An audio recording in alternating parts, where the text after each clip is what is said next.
comprehensive as tech ed, but PowerShell.org throws a little thing called PowerShell Summit. We just wrapped it a few weeks ago in Charlotte. Next year, it'll be the first week of April, so we're going to have the dates up soon. We just signed our contract, and it will be in Bellevue, and I guess that means we're on. We're on. Hi. So welcome. Welcome. I'm Jeffrey Snover. I'm a distinguished engineer and lead architect for Windows Server and System Center Data Center products. And joining me, my name is Don Jones. I'm a curriculum director for Pluralsight. We're an online training company. And I'm also one of the founders, and I'm the CEO of PowerShell.org, which is a website and an organization that tries to collect as much PowerShell resources as we can, help people find those resources, and help people engage both with the team and the rest of the community to do better with Windows PowerShell. How many people have been to PowerShell.org? Awesome. Everyone else is a failure, so you can fix that by going to the website. And of course, Don is the PowerShell first follower. Let's give it up for the first follower. Those of you at home get to follow the link. All right. So we thought we'd have we're pretty informal here. This is the Unplugged, which means we don't have much of an agenda. And so we thought we'd, kind of talk about some of the cool tricks and tips that we saw from the PowerShell Summit. I was sitting there watching. So the great thing about the PowerShell Summit, held twice a year, once here in the US and once in Europe, and you get like the world's best PowerShell people to get together and just geek out. And it's wonderful. So there I'm sitting there watching some guy do something. Like, wait, what did you do? It's like, oh, so I'm learning stuff. Yeah. Just a fantastic environment. So I thought I'd show you some of the things that I learned from the PowerShell Summit. I don't know if you learned anything, but if so, you take over the keyboard, you can show it. Yeah, sure. I was mainly busy making sure the meals got out on time at the summit, but the very good ones. And the food was excellent, by the way. Yeah, yeah. I'm going to put that out there. Especially at the Maidenbauer. That was crazy food. Oh yeah, we have a great time. Then we'll talk a little bit about PowerShell version 5, and then a little bit about NanoServer, and we did a whole session about managing NanoServer remotely. For some reason, they let like 200 people in. That was crazy. So we'll show some of that. If you went to that session, you'll see a bit of a repeat. But so a couple things, right to the command line. So one of the great things I saw was this. So somebody went and showed $PSE. Has anybody ever looked at PSISE? Well, in PSISE, there's this thing called zoom option. So here, let's imagine, you're about to start your demo, right? Okay, everybody, can you read that? And of course, the answer is no. And so what you can do is just make sure it's a particular size. In fact, once I checked this room out, that wasn't the right size. It should be 160. And there. Now, by the way, so in the back, can you read that? Yeah, right. So the point is that whenever you want to do a demo, you want to make sure you get the right font for the back of the room. And so there's this thing called PSISE, and you can do that. And so now, if you haven't seen it before, PSISE. Yeah, and real quick, while he's typing, this is a really, really great way to highlight that every single application that hosts the PowerShell engine is different. $PSISE won't do anything in the console, but it only works in this. So these applications that host the shell can add their own functionality to it. And if you're working on PowerShell scripts, that's an important thing to remember too. When you're troubleshooting or debugging anything, I don't care if it's a script or a domain controller or whatever, the important thing is to always make sure that your tests are apples to apples, right? Well, this illustrates that if you're trying to debug something, the ISE and the console are different. So if something works in the console but doesn't work in the ISE, well, maybe that's just 'cause. So when you start testing, make sure you're testing apples to apples. If something is going to run in the console, test it in the console. Because some things that work great in the ISE don't work in the console. So they're different. Just keep that in mind. It's a great kind of point for that. Yeah. Now, so if many people have not really explored the great stuff in PowerShell ISE, again, I was kind of surprised by that. It's like, oh, I hadn't thought of that. That's pretty cool. And why is that? And that is because I didn't listen to my own advice. Anyone that's heard me talk has heard me say the key thing to learning PowerShell is to have a sense of adventure and a sense of joy in exploring the system. Now, in the past, the way you do that is you just go splunking around, right? So there's this thing, $PSISE. So by the way, how did you find that? And of course, one of the ways you do that, CLS, is you dir variable, right? And it turns out all the variables are there. Right? And so then you see this thing, $PSISE, and you say, well, what's that thing? It's a root object model root Thing. PSISC. And so the typical way you do this is pipe it to get member, right? And start splunking around, right? So you take a look at that, and that's great. Well, and then what the heck was that thing? Options, and you start options, and you splunk around, and you start, just exploring. But anybody heard of this guy, Lee Holmes? Oh, well, those who didn't, you're got to learn Lee Holmes. Lee Holmes has a ton of great stuff out there. He wrote the PowerShell cookbook, has a ton of articles. He's sort of the security architect for Windows Server. And anyway, so he has written a commandlet or a module called PowerShell Cookbook. And so I downloaded that. I'll show you later how you do that. And he's got this great thing called show object. And show object, $PSISC, then brings it up in a GUI. Control plus to make it bigger. So he actually does like GUIs. Oh yeah. Just to clarify that. Just not on the server. I just hate them on the server. Passionate hatred for them on the server. And so, sorry. Okay, so then the nice thing about this is, so here it shows you select something, it shows you the variable name, what the type is, and then all the details. And so then here you go down to options, right? And you can see something. See all the options, open it up, and oh, look here.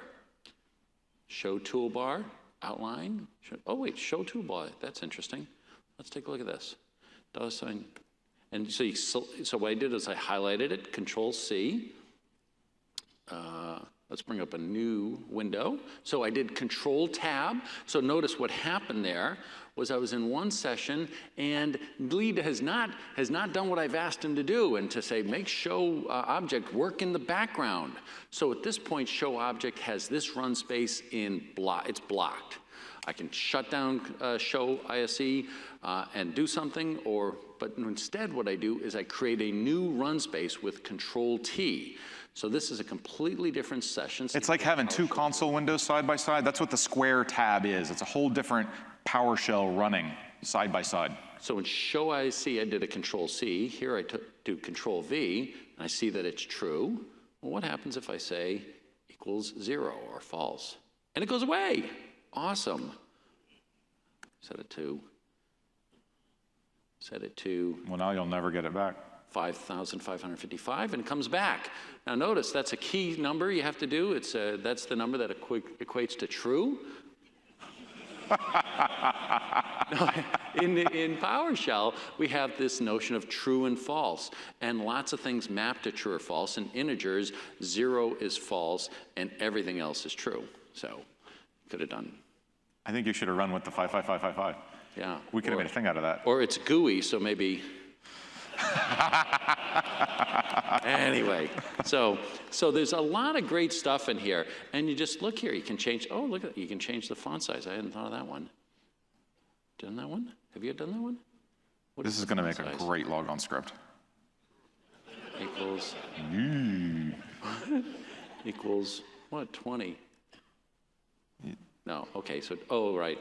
Wanted something else. Anyway, so go splunking around in the system. That was a really cool thing. $PSISC, lots of great stuff to go splunk. So if you're not aware, so basically PSISC is the object that allows you to automate all the things in the ISE.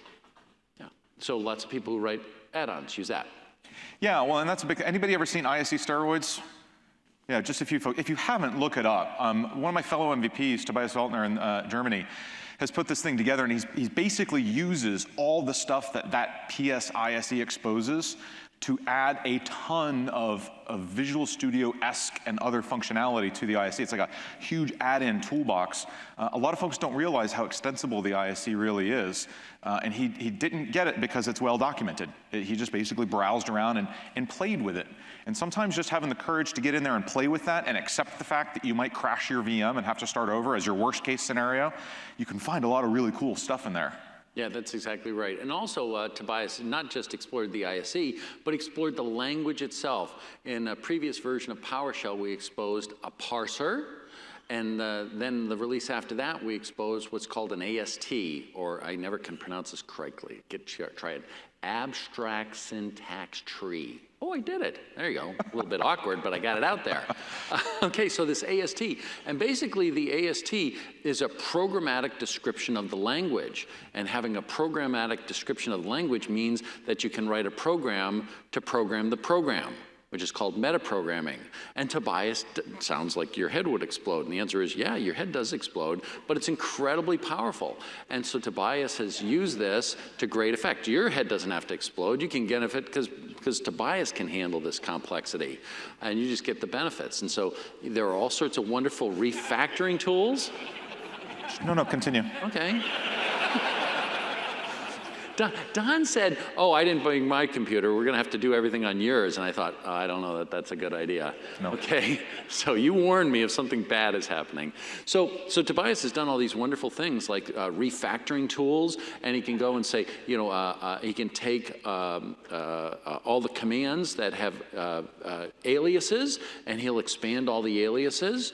Or he's got something that takes a look at the PowerShell best practices and analyzes your code for the best practices. And if you're not following the best practices, he'll put, what is it, a green squiggle bar underneath it? Yeah. And then you select that, and up pops a rule that says, here's the rule that you're violating. Would you like to fix that, or would you like to fix all instances of it? So some truly amazing stuff. So that's ISE steroids. Go take a look. What did you do? Nothing. It's fine. No, what? No, it's good. Well, after all that, do you want to show him something? No. Okay. No. Bulk commenting? Yeah. Yeah. Oh, you're going to lick my cookie? Fine. Go ahead. No, go ahead. Go ahead. Oh, that's good. I'm really uncomfortable now. Awkward. Why'd you have to use right host? What? Oops. Oh, damn it. What was that? You used right host. So everyone, oh, it's called shift. He's been telling you, right? Right host kills puppies. I'm going to show you it's not true. Why doesn't it? Sorry, it's no longer true. It doesn't alt shift. What? Well. Oh, Lord, what are you doing? I just work here. No, that's not how it works. Okay, so let me explain how it works. Young Padawan. So here's what we're going to do. We're going to put the cursor right there, and then we're going to hit the Shift and Alt key, right? And then while those are down, we do down arrow, right? So now it's on the last right. And then we're going to say, where's the Shift, Tab. This is a test.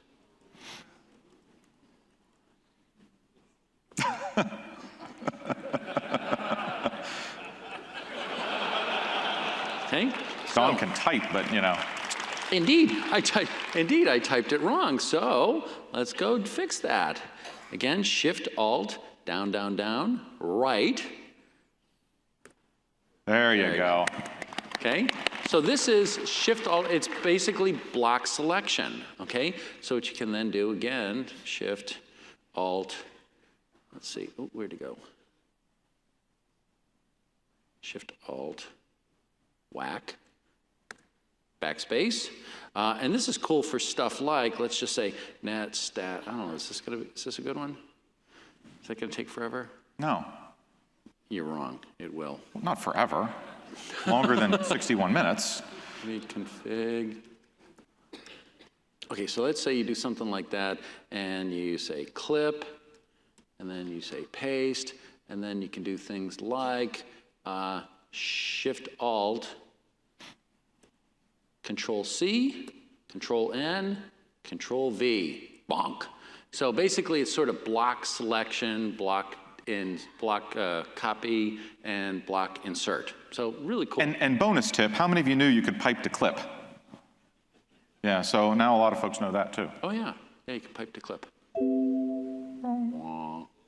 Yeah, we probably should turn that off now. Okay. Let's see, so, oh, there you go. So, yeah, whatever, you saw it. Okay, bulk commenting. Again, so by the way, so the first of that was thanks to, I forgot who showed me that, but thanks to Dave Wyatt, who showed us this trick. Now, I think it was Dave showed a trick that he learned from Ashley, and that is that if you're ever in a demo, so I've done this in fact, you're in a demo like this, and one of the tricks you'll see us do is you come here, let's just go change this to like 16, you put your cursor somewhere on the line and you hit F8, right, and it just runs that. What did you do? What did you do? I don't think it likes 16. Oh, it doesn't like It's got to be ranges of 10. Okay. Or increments of 10. Anyway, you hit that. So it's run one line at a time. Yeah. Now, if you're like me and you have sometimes you get a really dark stage, you might hit F5, and F5 says run the entire script. Now, in general, that's the fastest way you can destroy a demo, because often what you've done is like delete this, restart the server, and all that, and you hit F5 and it just runs through all of them and completely screws up the state. That's why you see people come up to the stage early, like getting everything exactly in as it is. So what he did was he said, well, what you do is you always put a break at the beginning of your script. So if you hit F5, okay, yeah, fine. It always just breaks. Yeah, go. Just breaks, breaks.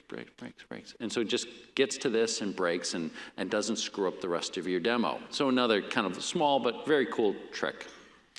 Okay, the other thing we saw, and we saw, if anybody saw my nano server session, we saw was Dan was doing a bunch of invoke command $sim session X, get something $sim session X, just using this one parameter over and over and over again with the VM commands. You ever do that? Credential or something like that? You're just constantly plugging that one parameter. You only ever run the command with that one parameter? No? Go raise your hands, damn it. I know it's late. All right. Yeah. We will shut the beer off. We will. You want to show it? No, go ahead. Okay. I'm afraid to touch the damn thing now. Oh, okay, so there's something called PS default parameters. Now notice it's null now. So here, I'm going to say invoke command. Okay, so I did invoke command get process minus ID $PID. So that's my $PID is my current process. So I just did an invoke command find me. So then what I'm now going to do is I'm going to say create a connection to my local server. So that's new session, NSN, new PS session, computer name period means the local computer. And something's not happy. I didn't do it. So what I'm going to do when it comes back is $PS parameter values is a hash table. And this hash table basically takes keys and values. And the keys are in the form of command name, parameter, and then the value is the value. What are you doing? There you go. What? No. So he's saying, I'm going to add a new default parameter value anytime I run invoke command. Unless I specify something different, I want the session parameter minus the session to be that $S. Now that's not a system-wide change. That's only going to affect that particular session or run space in PowerShell. If you have another window, that has its own universe, and when you close it, it'll go away. But for that session, it makes it permanent. Now if you have a profile script, you can set those things in the profile, and every single time you pop up a new thing, it'll start populating all those default values so that you don't have to manually type them. So we're not going to show that with remote int right now. Instead, what I'm going to do is to show it with, here, I'll say get help invoke command.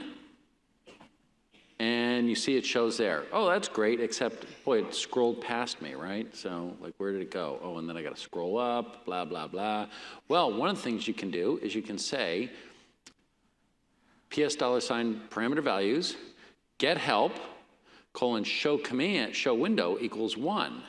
So that's the minus show window parameter for the get help command. And it's normally it's a switch parameter, right? Either you put show window or you don't, which kind of means it's true false. So what's the number that means false? And what's the number that means true? 55555, exactly. Or 1. Okay. We could have gotten a whole book out of that 55555 thing to give it away. Yeah, you like that? So now we'll rerun the command. And now it defaults to showing in a window. So concretely, I did not have to type that. We automatically do it. Now, the neat thing about this is that it works with wildcards. I could have said star help show command. Or, more interestingly, star VM star sim session equals $S, where I do some $S equals new sim session.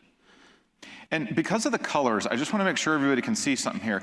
After the orange $PS default parameter values, can you all see the gray period? That's what's adding the rest of that to the variable. So and it can be hard to miss sometimes, easy to miss sometimes on these projectors, but that's there. What's there? The period. Yeah. Right, it's just hard to see sometimes. What period? That one right there. That one. Oh, that one, yeah. Oh, touchscreen. Yeah, you got it. Yeah, so it's a hash table. So just take a look there. It's a hash table. Yeah, so it's a hash table. And, I didn't do that. Okay, so then run this, run that again, show that it's a hash table. Okay, so now our hash table has two things. So what that second item says is any command that has -VM something, if it has a parameter sim session, use the sim session dot, which is, I created a sim session $. So before I did a get VM, and now if I do a get VM, it'll use the sim session. So basically, this works better when you're doing it remotely, but that's what's going on. And there is no way you can use this to mess with your coworkers. To what? To mess with your coworkers. Yes. You know, slide into your profile maybe, add a few defaults, mess you up. Just saying. That's not good. Do not listen to this man. Okay, let's try this. PS edit, C:, VM / VMs nano. There we go. Let me get one of these credentials here. $sim, $nano server equals new sim session minus computer name, $cn minus credential, administrator. He went too fast, sorry, I couldn't catch it. Perfect. What the heck?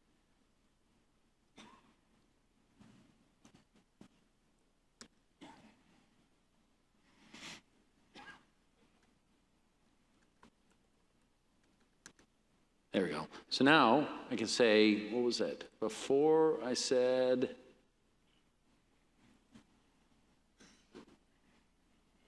oh, I did it here. Okay, now I'm going to replace that sim session with one talking to a nano server. And now when I do that again, I say get VM. Anyway, it should have gone to that sim session. Let's move on. I'm stalled here. Okay, so next is help files. I want to talk about help. Yeah. So originally, the help came with the system, and now the help is all online. One of the reasons for that is, there's two reasons for that.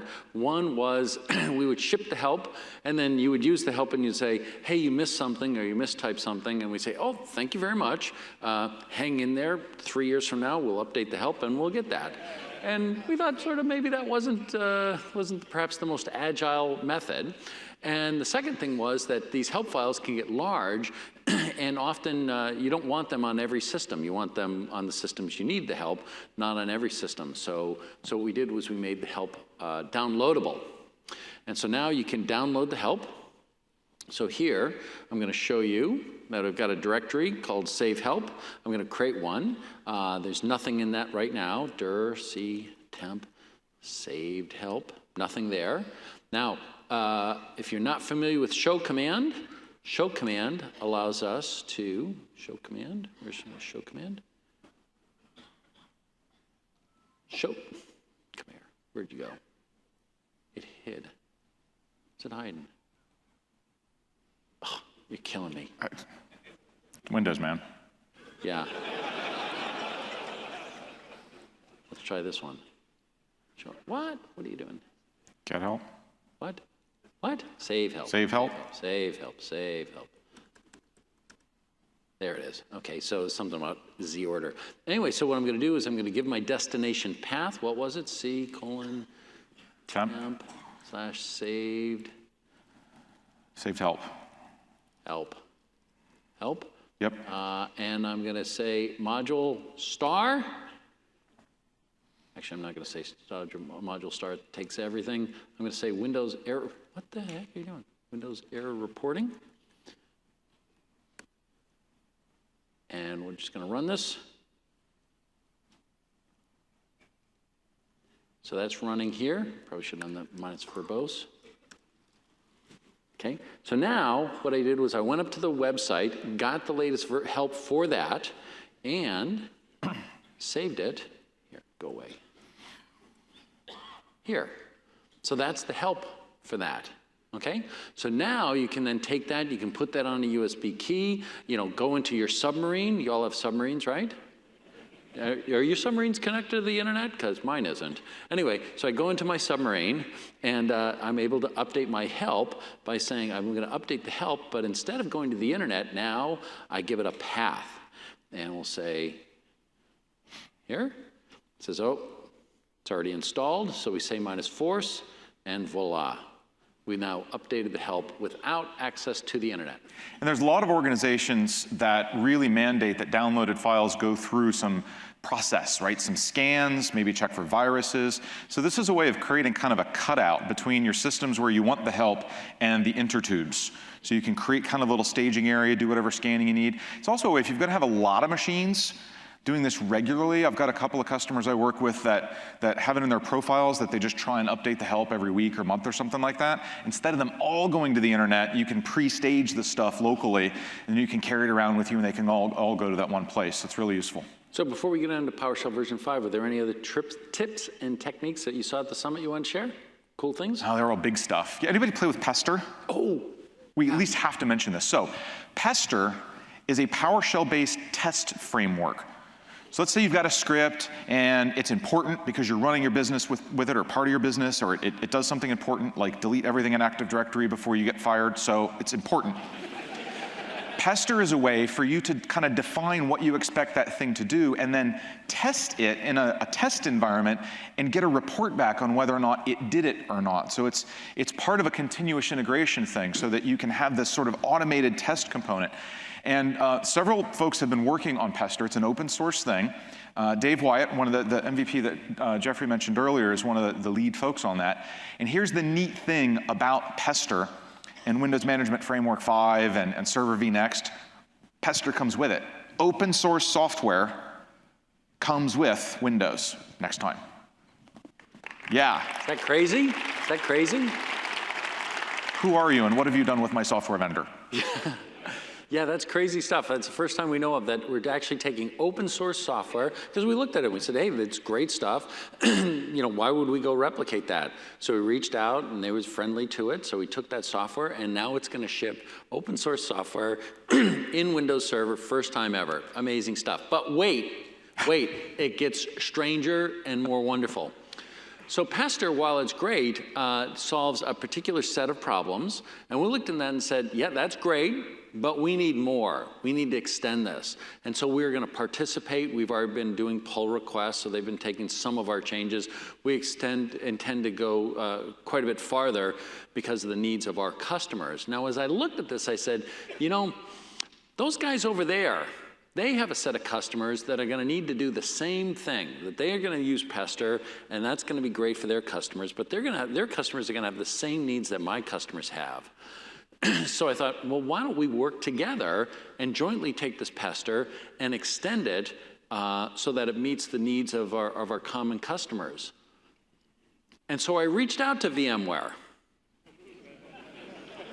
He's not kidding. And I said, hey, would you like to work with us? Would you like to join us and jointly take this open source project and advance it for the mutual benefit of our customers? And they said yes.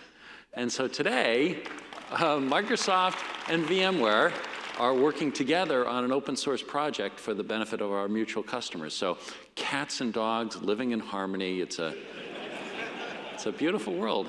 This is really not your dad's Microsoft. Now, to just briefly, because not a lot of you raised your hands, to briefly give you an idea where Pester might fit into your environment, one of the things that PowerShell 5 brings is the ability to download modules from repositories. And that might be an internet repository, or it might be a repository that you've set up on your private network. So imagine the picture is you and the other folks you work with, you code up the module and you're working on a revision. You push it into source control. You guys use source control, right? Oh, you're killing me. Oh. So you use source control because sometimes things go wrong and you need to go get your source out of source control. You run Pester tests on it, and if the system passes those tests, it goes into the repository. So you code, testing occurs, and you have to spend time developing those tests, obviously, it's a commitment, but once it passes the test, it winds up in the repository so people can pull it. And so one of the things PowerShell.org is going to do with some funding from vendors like VMware, Chef, and Microsoft is we're going to stand up a community continuous integration server where you will be able to submit your modules and have it run your tests, and we'll pay for the processor time so that you can have your modules downloaded. We've not actually told anyone about that until now, but Dave's working on it. That's amazing. That's cool. Yeah, because we're awesome. Yeah, you are. Yeah. By the way, can I? They don't use source code control, so we should have calibrated our audience. Yeah, probably. So just a few calibration questions. How many of you put your admin passwords on a Post-it note on the front door of the office? That's good. That's good. Yeah. By the way, so I did a talk about GIA and security and how important that is, and you should go follow up and read that. But in it, I was trying to make the point that a lot of times people think, oh, to get hacked, it's this ultra sophisticated enemy that comes and gets us. And you might have heard of this recent, I think they said it was ISIS attacked this French media company and shut it down for days and days and days. And people were like, oh my Lord, what does this mean? The enemy has these ultra sophisticated capabilities. They're opening up warfare on this new front. What does it mean to all of us? And when they investigated, they found out that in fact this reporter had been interviewed in his office, and right behind him was this big piece of paper with the admin password on it, like live broadcast to the world. So I just thought I'd point that out. Fun stories. Oh yeah. Good times. Okay, so let's talk about PowerShell version 5. Yeah. So anyone played with PowerShell version 5 yet? Okay, look, it's not production yet. Stop installing it on your production servers, all right? But big release. And we'll talk about some specific features, but I think as you look at this, this really shows kind of a life cycle for PowerShell. The early versions of PowerShell, version 1, version 2, version 3, really filled in the day-to-day administrator. It's a good command line, not language, but a good command line experience, remoting so that we could control remote machines, workflow, things that really appealed to all of us, 80% of us. The one area where PowerShell was a little weak was for developers, people who really wanted to build hardened professional code out of PowerShell. Kind of the answer for a long time was, well, go get yourself a copy of Visual Studio and learn C#, which is fine. But PowerShell really had the potential to do a lot more. And so as we talk about a lot of these features, there's a lot there for the day-to-day administrator, but there's a lot that's starting to push the upper envelope of that so that this can really become something for professional code as well. So it's a really neat investment, and it just shows how much PowerShell has become in terms of its importance to the whole Microsoft ecosystem and then even beyond Microsoft. Yeah, that's correct. And PowerShell version 5 has an amazing set of features. So one of the most important one is this idea of package management and PowerShell repositories. In fact, this is so important, we're putting together a program so that we can take those specific functions and make them not just available down level to down level operating systems, but also to down-level versions of PowerShell, so that everybody can. So you'll be able to use this on older versions of PowerShell as well as older versions of Windows. That's a huge engineering investment. Isn't that what I said? Yeah, but it sounds better when I say it. Oh, okay. Okay. Anyway, so let's talk about that. So get command minus module something get. Remember, I'm pretty bad at this stuff. Oh, okay, so PowerShell get is the name of the module, and we have things like find module, get installed module, get PS repository. So get PS repository, get PS repository. So it shows me now you can have multiple repositories, and right now we have one. It's the PowerShell gallery that's hosted up on PowerShellGallery.com. And once you establish these, by the way, the reason why I point this out is a lot of you are going to see this and say, I could never do that in my corporation. And the answer is that's right. Some people will be able to do this, but others, what you'll do is you will set up a private enterprise repository. And then someone will go to these public repositories, find the ones that are interesting, go spend some time looking at the code, making sure that you trust that code, and then you will put it in your enterprise repository, and then you will say, everyone use mine, not that. So you'll be able to set up your own repositories. Pretty easy. But once you set up a repository, then you can do things like find module. Now this takes a while and spews a bunch of stuff, so I'm going to say output variable. And what it's doing is it's finding all the modules that everyone has published and made available at this particular repository. There's multiple versions, you get diagnostics, display information. And this is where we've been publishing the PowerShell desired state configuration resource kit. So all the resources are up there. And there it goes. Okay, so then, there's one. Which one? You have one? Yeah, enhanced HTML2. What? Really? So we've got 165, which one? Enhanced HTML2, right there. Well, here, you know what? Let's do this. $M through OGV. Everybody use OGV, outgrid view, and then we'll say minus pass. Everybody use pass through, and then we'll say install module minus verbose. Okay, so what's that going to do? Takes all the modules that I just got, puts them in this. Can you read that? No. That's why you have Control plus. Can you find that thing? Well, you can sort if you want, but I can't find it. HTML. Oh, look at that. Don's enhanced HTML. So I can select this, and then when I say OK, it goes through pass through, pipe through install module. I'll say yes. And voila, now I can say get module, enhanced, minus list. And now I have Don's module on my box. Woo, Don box. No, never mind. I lost. It's a Don somebody, Don Star. I told you I use wildcards for everything. Don Star code on my machine. Shut up. I can't help it. It's been a long week. It's been a very long week. Okay, so these are PowerShell modules, very cool. Now, notice here, where did it go? Way up at the top. Something to think about too is, I know a lot of you have produced modules internally, and it's always been a question of how am I supposed to distribute these things, right? Do I put it all on a file share and modify everyone's PS module path so that everyone's copy of PowerShell has to search that whole damn thing every single time? Well, you don't have to now. You can stand up your own private NuGet. You can decide who in your company is going to contribute to that. So the PowerShell gallery right now is not wide open. You have to apply to be able to submit to it. That'll change over time. It's still kind of in preview. But you can decide how you want to manage your repo, and then everybody in the company can pull from it. So it really gives us a great way to kind of manage this stuff now. I mentioned to you that the desired state configuration resource is now part of the repository, and you can pull down a module, and that module can have multiple resources.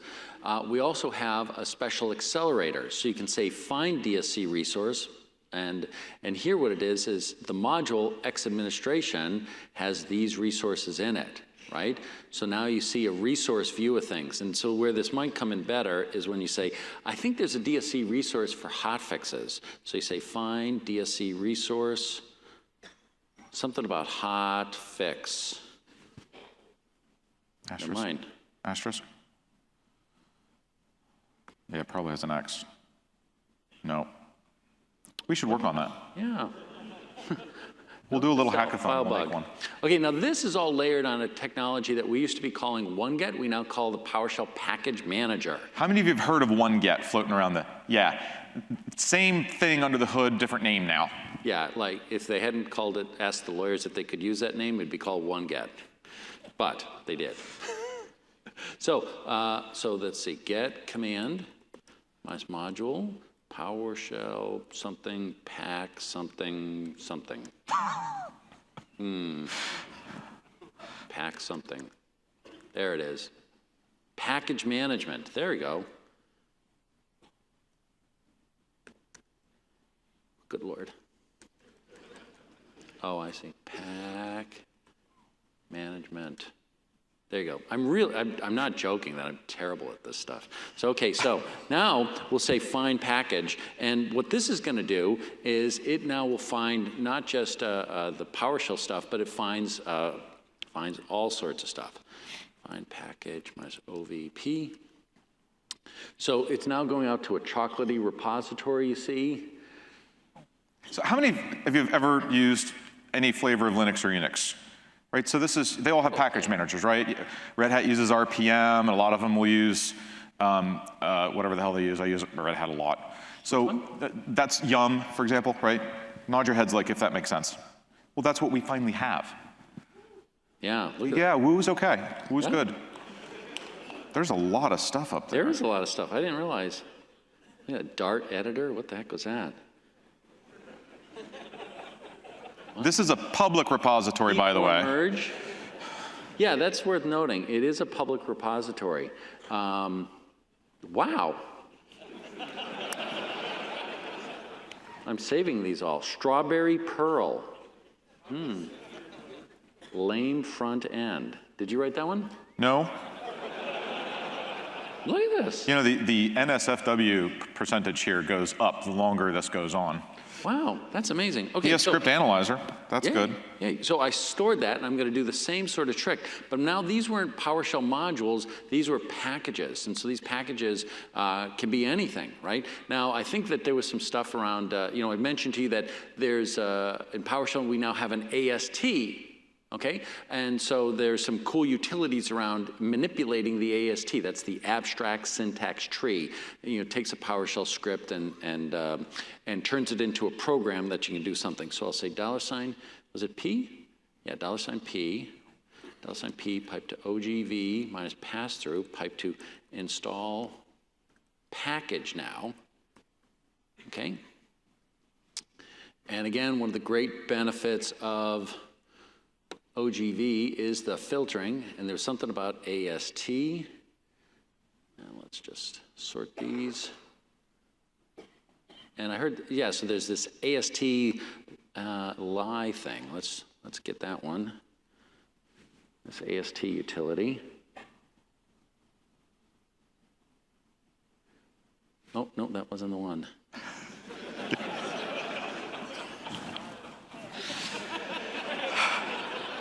So one thing as you start looking at this, as this rolls into production and whenever that happens, and you start looking at this, managing the packages, the repositories that your users and/or admins are allowed to use is an important task. I mean, that's something that you need to be aware of. There's some great utilities. I mean, people have put packages for WinZip in here and everything else, but in the case of this particular repository, there's no control on who can put stuff in there. Yeah. So well, arbitrary. I found the utility they were telling me about. It's this one, ASTLE. Astly? I've never messed with that one. What could go wrong?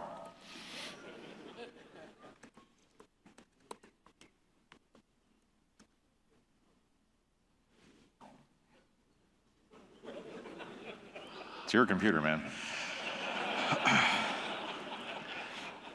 To Don's point, I should have brought up an ASCII text rickroll, which is awesome. Anyway, the point is that at some point you'll see sysinternals in there, and it's done. Yeah, no, it should have installing it should have just run it. Oh, I think I forgot to delete it. Tell them why it's bad to just install stuff. Why is it bad to just install stuff downloaded from a public repo on the internet?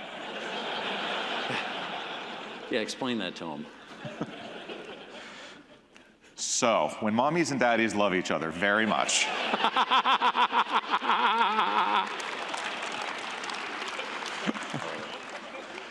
It's somewhere.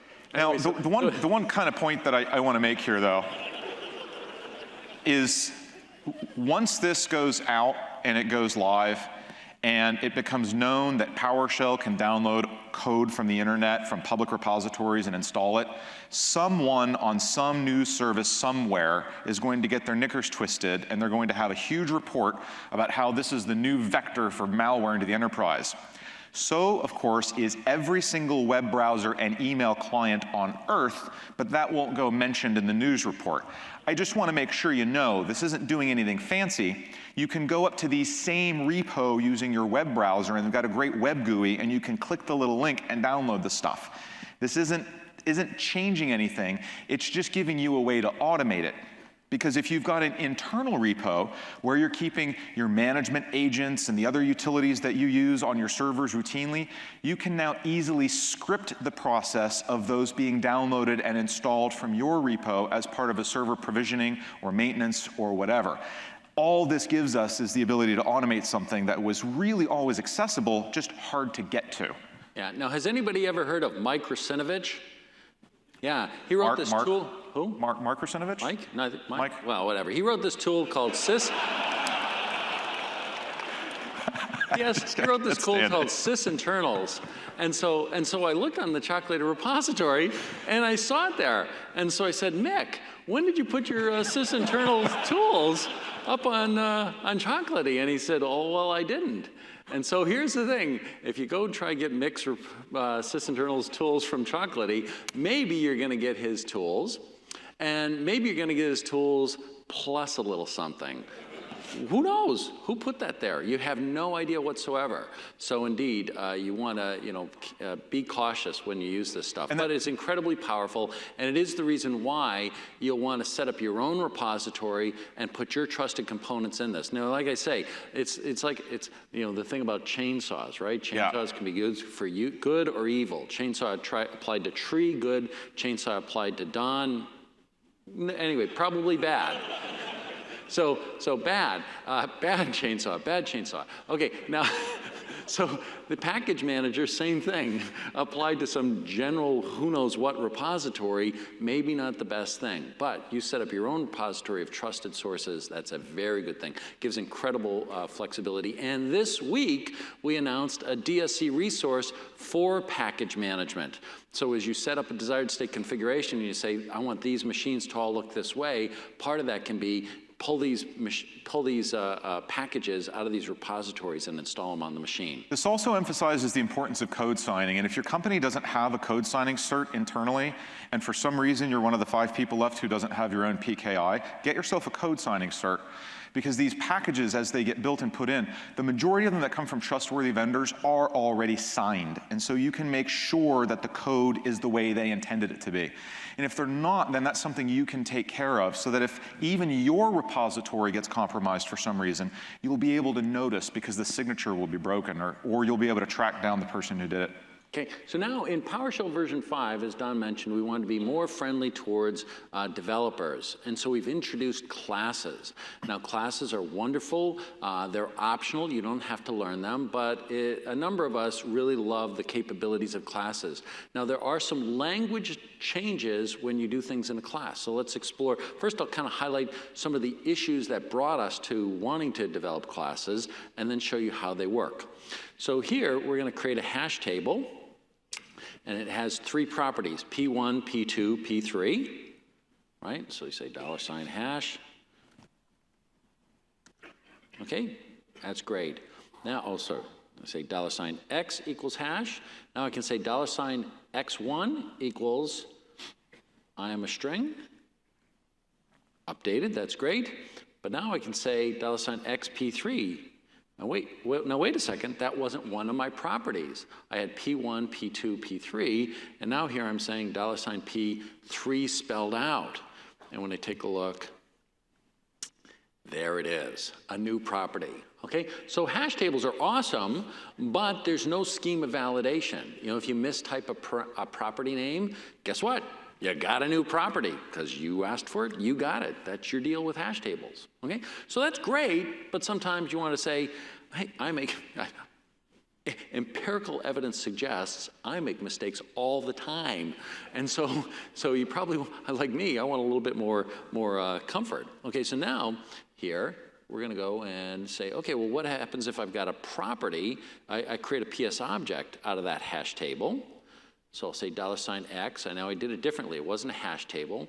It's now a PS object, and I use the hash table as a set of properties. So now I do this. Okay, and it still has the same problem. So PS object doesn't help me. So now we're going to go and we have a class. By the way, can you see this in the back there? Let's make sure. So now we've got a class. Class, you have a keyword, the name of the class, squiggle brackets. You give the type of the parameter, and then $P1, string $P2, datetime $P3. Okay, and then what I'll do here is I'll say $X equals, and I cast my hash table. I cast it to that type, and then I say P1 and then P3, and let's see how it goes this time. Now, in classes, because you're actually generating .NET classes on the fly, the way this works in an interactive script is that we run things and then we clean them up immediately. So as you create that new class, you've got to use it, because when you're done, we throw it away. Now that's fine when you're writing programs, it's not an issue, but for interactive scripts. So what that means, just to be clear, I'll show you what the issue is. So here, I define it, happy days, and then I run it, and it says, should have said, what are you talking about? That's not good. Okay, well anyway, so now, why did it do that? Did we the ISE will Angel, keep it did in we scope. change that? We did? Yeah, the ISE will keep it in scope now. Perfect. Oh, and did I mention about agile development? That means week by week, we listen to your feedback and respond and forget to tell the distinguished engineer that we made those changes. So he can discover it in front of 5,000 of his best friends. Okay, so, so notice now, so here was the thing. Notice up here, I had P1 equals 1, and then I changed it to a string, okay? So it went from an integer to a string. Here I declared it an integer, and now when I try and set it to be a string, it says, no, can't do that. Then when I try and set a new property, it says, nope, I don't even know what you're talking about, this P3 thing, no such thing. And there it is. And by the way, notice it formats better, right? So you got P1, P2, P3. So you have a stronger set of rules associated with it. Now, the next thing is that we have no dynamic scoping. Dynamic scoping. There's two notions of scoping. Scoping is when you ask for something, you ask for a variable, like where do you find it? And so there's a notion of a scope, the function you're in, or the parent, or its parent, etc. So lexical scoping basically says, look for it where you are. Dynamic scoping says, and if you don't find it, that's it. Lexical scoping, or dynamic scoping says, well, look for it where it is, and if it's not there, look in the parent, and if it's not there, look in the parent, and just keep walking up the stack. Now, it turns out that that's traditional shell semantics, lots of great stuff, drives programmers crazy. So in classes, you don't have dynamic scoping. So let's make sure we get this in focus. So $X equals parent scope, right? So $X, parent scope. Now I'm going to write a function, f, that says $X equals local scope. So I override it, and then I'll say write host, foreground, red, $X. So to prove that X changes to local scope, it'll print out in red. Yeah. And then we run it. Okay, so local scope, happy days. Now, let's get rid of this and run it again. And notice now it's going to look for $X, and it's not going to find it. And so it's going to say parent scope. So it looked for $X in the local scope, couldn't find it, so it went to its parent, and it found it in the parent scope and did that, okay? You don't get to do that with classes. Okay, so with classes, I've got a class C, and here I call a method f on class C, and we're going to do the same thing. X equals local scope, etc. Okay, so, and then we're going to call it. Okay, so it says local scope, happy days. Now notice again, $X in the parent scope says parent scope. So here, we get rid of that. Now notice, bonk, bonk, bonk. Error. Variable is not assigned in the method. Now, actually, look, here, you're seeing an error right there. So as you write the code, it's now telling you about the error, saying, hey, what are you doing, dude? Like, there is no $X. Like, in this scope, you're accessing something that doesn't exist. So the only way you can get that to go away is $X equals something. And then it goes away. And then you get that. So again, nice, better programming semantics allows, basically what we're trying to do, let's be clear. So we're transitioning from, kind of a loose model where, admins get on the command line and do things, and then they get formal and formal and formal. And now we're getting very formal, right? So we're the same tool. You've heard of this thing called DevOps? What we're trying to do is to have a DevOps tool where the same tool can be used by the operators and the developers. Okay, the developers will like these aspects of the tool where it's very formal. So quick question, and you can be on, you know what, close your eyes for a second. Just turn around. How many of you think you really don't see a need for classes in your life? Go ahead, it's all right, be honest. All right, you can turn back around now, put your hands down quick. Here's where you might. Who raised their hand? I want names. This strictness that classes introduce, first of all, writing a class is not substantially different from writing the same functions you write today. The syntax is only slightly different. But the strictness actually keeps you from making a lot of really common mistakes. And that's one of the reasons why, when this comes out, you might want to think about digging into them. They actually don't add a ton more overhead to your brain, it's just a little bit. And they kind of lock you into a world where your mistakes are obvious as you're making them in the editor, as opposed to much later when you run them. That's really the upside. That's why developers like these things, is because it kind of forces them to be honest. It keeps them on the straight and narrow. So that's a reason to look at this. Don't disregard this as, well, I'm not a high-end developer, so it's not going to have meaning in my life. It will actually save you some trouble if you get into it. So it is worth looking at. Okay. It was the guy in the red shirt, by the way. Oh, I'm getting you. There's a lot of red shirts. Guthrie? Is that you, Guthrie? Okay. Hey, we've only got a little bit. Do you want to move on to Nano? No. Okay. I got to show them this. All right. Because if you've had this, your head will explode, right? So you've seen this, right? Function. You have some function that uses a return statement. So I've got this function, pretty simple thing. What's it do? It returns the value 1. So we're going to define that function, and then we're going to call it. Awesome! Except then you're editing some stuff. Yeah, you're editing, and you do something like GPS star SS, and just kind of utility, doing some stuff. But you still just returning 1. That function returns 1, right? And then you run F, and you're like, what? My brain hurts. Like, what happens? And the answer is, if you emit something on the command line, out something on the pipeline, it gets returned, even though you use the return statement. I believe that this was a mistake that we made in the language. One of the things that I think we've done a pretty good job, but this really was a mistake. We should not have, when you used a return statement, by the way, you don't need a return statement. These are the traditional shell semantics. This is exactly the way a shell works. Always has, always will, right? You define a function like this, and when you run it, everything that gets emitted gets emitted. That's the way a shell works. We tried to be more friendly to developers and allowed them to do a return statement, but we still kept the same shell semantics. So return is really the same as almost like write, output, and then return. Okay, so it's just another thing that writes things to the output. So that hurts people's heads. So now with classes, okay, notice here, we tried to do this, do a return 1, and it does. First off, it doesn't allow me to do that. And the reason why is I did not declare the type.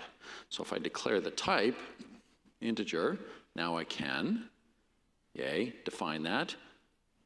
C2, well, here, let's do it here. C2 colon new. That's how you create a new one, F, and run, and we get 1. Yay! Now, let's do our mistake. Get process star SS. Ugh, horrible. And now 1, 1, 1. So within a class, only return returns if you use return. But what if you took the return one out? Oh, heck, I don't know. Oh, well, look at that. You get a squiggle bracket. Because you said f returns an integer, and now it's returning a list of processes. And the shell knows that's not right. Oh, you know what? It's even better. It says not all code paths return a value from within this. Yeah, because you're not using return keyword. Exactly. So if you said That's return, nice. return. I ain't joking, baby. I don't. Oh, now it'll take it, but yeah. Yeah. Yeah. Yeah. And so then there's things like here, we won't go too much farther. Notice the squiggle brackets, because you said you were returning an integer. Oh, C2 is already defined. That's what it's complaining about. C4, C5. Okay. And complains, saying, hey, you got a set, and I can't return anyway. So Don nailed it. There's a lot more to classes, but you got the big things, right? Return statement acts as a return statement. You have to declare the values. You have to return the thing. Oh, should we do the puppies? Puppies? Okay, so what has Don Jones taught you all? Right host kills puppies. Right host kills puppies. Right host no longer kills puppies. I'll take care of the puppies, don't worry. What? What about puppies? Okay, so here's the issue. Oh, dot slash. So here's a command that did a bunch of right hosts. Evil, evil, evil, right? Okay, now what I'm going to do is, notice I went and put a commandlet binding there. And because I have that commandlet binding, now what I can do is there's a new thing in PowerShell version 5 called the information channel. And the information channel, information action, information variable, $V. So it does that, but now $V shows that. Okay, so what that is it captured all of the information that goes to right house is now also channeled through this other channel, the information channel. Now, the reason why you really want to do that is stuff like, oh, I don't have it here. But what you can, oh, here it is, write information, and you can give tags, okay? And so now we're going to do that again. Configuration, do.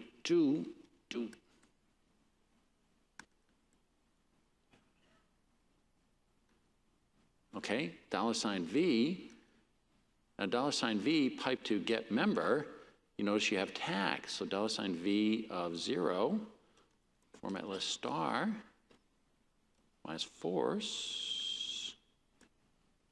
Okay, so each of these verbose records gives you a detail of what happened, where it came from, when it got it, etc. So now as you use right host, it's capturable. You find out where it occurred, so you can go back and beat those people, change that script, but also it's used for logging. So when you use write information, you can now do things like $V dot where dot tags minus contains log high.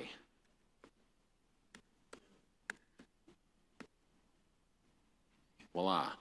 So basically it's a way to tag information. So because we love the dogs, the puppies. Let's check. Nano server. So, well, I don't know. You've already told them everything about Nano server, at least 200 of them, right? How many of you know what Nano server is? Raise your hand. How many of you don't know what Nano server is? Okay, let's talk about that. So, so briefly, you know, Microsoft has been on this journey with server core, right? Since 2008, we've been running around with the server core, and it started out as a very limited thing, only did, I don't know, 8 or 9 roles, whatever it was. And then we got another release, and there was a bunch more stuff that it could do. And then by the time we got up to Windows Server 2012, server core was not only a fully capable server, it was the default installation option. And by the time we're where we are now, Server 2012 R2, Server Core can do anything. You can remove the GUI and add the GUI as necessary. Nano is kind of the next step along that line. Nano Server is even less of a Windows server than before. And this actually does apply to PowerShell. Well, it is. It is less of a server. There's less of it.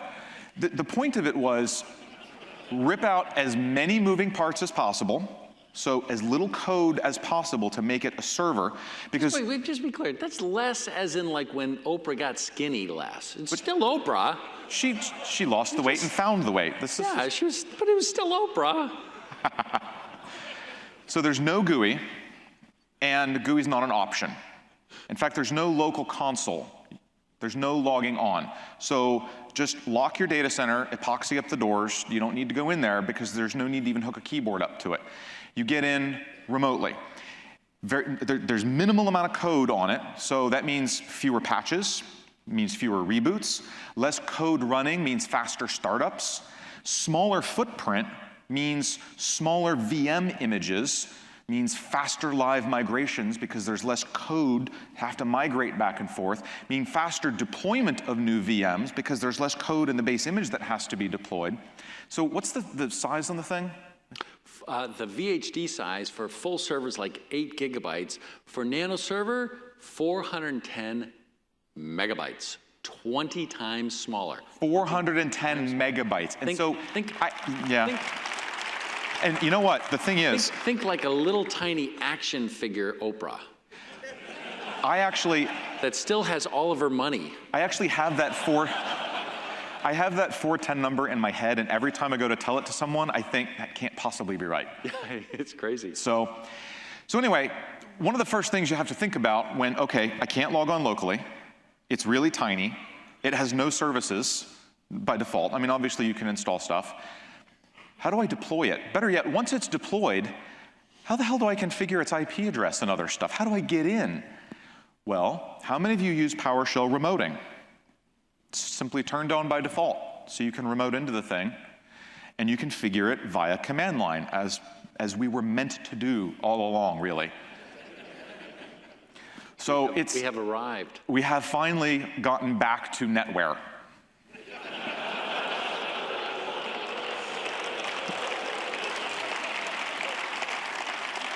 So, Angel, we really have to have some budget to take review the MVP program. So look, and the reason this next point is important is because how many of you just kind of ignored Server Core in its first release because it didn't do too much? Yeah, and I get it. Here's why you don't want to. It's about the journey now, right? We're used to seeing Microsoft release code every 5 or 6 years, and what we get is more or less a full story. That's not the case anymore. We get to see all the interim steps. Nano today, well, when it ships, will be good as a Hyper-V host. It'll be good as a container host. It'll be good for IIS. It'll be a great file server, all right? Just wee amount of code. But those are the roles that at least now we know that it's going to do. It's not going to do everything. So Windows Server Next will still ship with the full server so you can run all your old stuff. But the reason I want you to make sure you're paying attention to Nano now is that's not always going to be its limited set of roles. That's going to evolve over time, just like Server Core evolved over time. And you don't want to be left behind on this. Don't go, well, you know, we're not going to use that even when it's appropriate because we're just comfortable having our graphical user interfaces running on the server. Don't be. Get away from that. Think about the benefit of it. Yeah, for example, the magenta bar is the number of patches that full server took. 23 versus the 2 for nano server. Two patches. Critical patches. Critical patches. 11 reboots versus 3? 3. What is that? It's 2460. Divide that. What is that in hours? What? 2460 setup time. It's a long time. Long. Versus 40 seconds to set it up. You know why it's 40 seconds? Because it's 410 megabytes. There's nothing, you know the bit in Windows setup copying files, it's already done. It's already over. Actually, it's more than that. That's largely true, but we've been doing a lot of work to reduce the reboots and improve the remote manageability. There's a lot more than just small. This will make your security people happy. 12 ports open by default. Now, you're going to open more as you install services and stuff, obviously, but that's your choice, right? Secure by default. And then finally, a wee tiny VHD size. Better density, less storage impact, better live migrations of VMs. Oh, and that is a typo. That says 310 megabytes. It's actually 410 megabytes, so that's just a typo. Now, here's the thing I want you to think through. I know that a lot of you at your work will encounter people who will say, well, I don't want to learn PowerShell, or I don't want to do remote GUIs. I don't like those. That's too hard. I don't want to do that. The next time you hear that, I want you to think of this slide.